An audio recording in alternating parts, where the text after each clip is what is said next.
the replay of what ifs, breaking free from regret. There's a shadow that follows many of us. It doesn't announce itself loudly. It creeps in slowly, almost unnoticed, until one day we realize it has settled deep into our thoughts. That shadow is the replay of mistakes, the endless cycle of what ifs. What if I had worked harder on that relationship? What if I had taken that opportunity instead of walking away? What if I had spoken up when I stayed silent, or stayed silent when I spoke too soon? The cycle is subtle but powerful. It doesn't just replay memories, it replays regret. Do you find yourself haunted by certain what ifs? If you're comfortable, share one below. The epidemic of what ifs. The replay of what ifs spreads like an epidemic. Not fast, but steady. One thought at a time.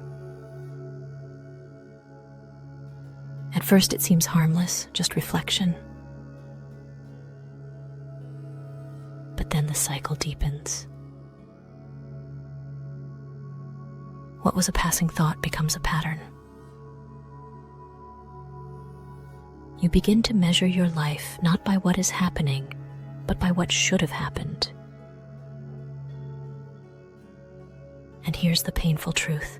No matter how many times you replay the scene, the ending never changes. When you replay your what ifs, do they center more on relationships, career, or personal choices? Why the mind holds on? So why do we hold on so tightly? First, the brain is wired for survival. It replays mistakes or events we perceive to be mistakes to help us avoid repeating them. But it doesn't always know when to stop. What was once a useful reminder becomes a prison. Second, familiarity. Even pain can feel safe when it's predictable.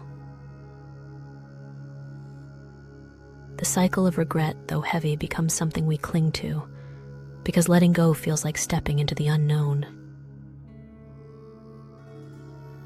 Do you think your mind clings more out of fear of repeating mistakes or out of comfort with what's familiar? Let us know below. The cost of regret. The weight of what ifs doesn't just sit quietly, it costs us. It costs us peace. It costs us sleep. It costs us the chance to fully live in the present moment. Let me repeat that. It costs us the chance to fully live in the present moment. Some of us lose years, trapped in a story that can't be rewritten. What do you feel your what ifs have cost you? Is it time? Is it your peace? Or is it relationships?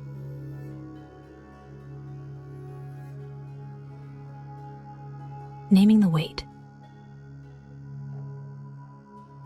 The first step toward freedom is naming the weight. What exactly haunts you? Is it a broken relationship? A missed chance? Words you said or never said? Naming it doesn't erase it, but it shines a light on the shadow. It brings clarity where once there was only confusion. If you could name just one what if you would release today, what would it be? The turning point. Here's the question that shifts everything. What if you could turn your what if into a what now? What if I hadn't quit that job? Becomes, what now can I do with the work I have today?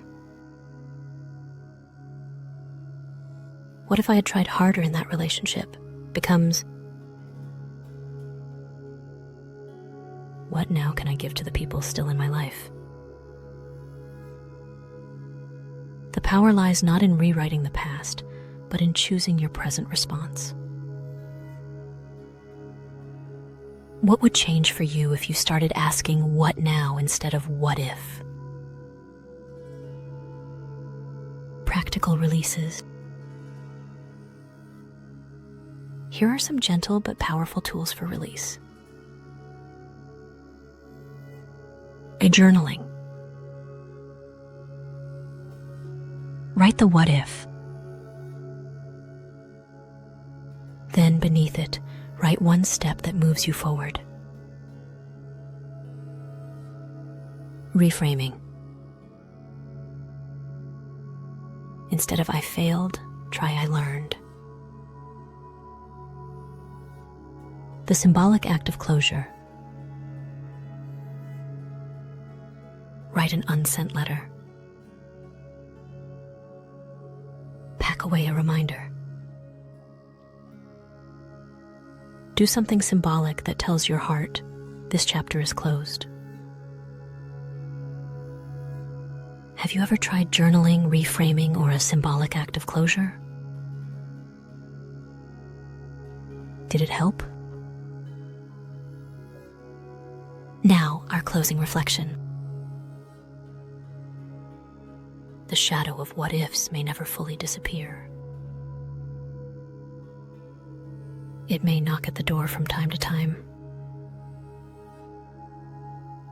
But here's the truth. You don't have to invite it in. The past is fixed, but the present is alive. And every time you choose to release a regret, you make space for new beginnings. So let me ask you, if you stopped replaying your what ifs today, what new story would you begin writing tomorrow? Answer this. If your what ifs no longer had power over you, what would your life look like 1 year from now?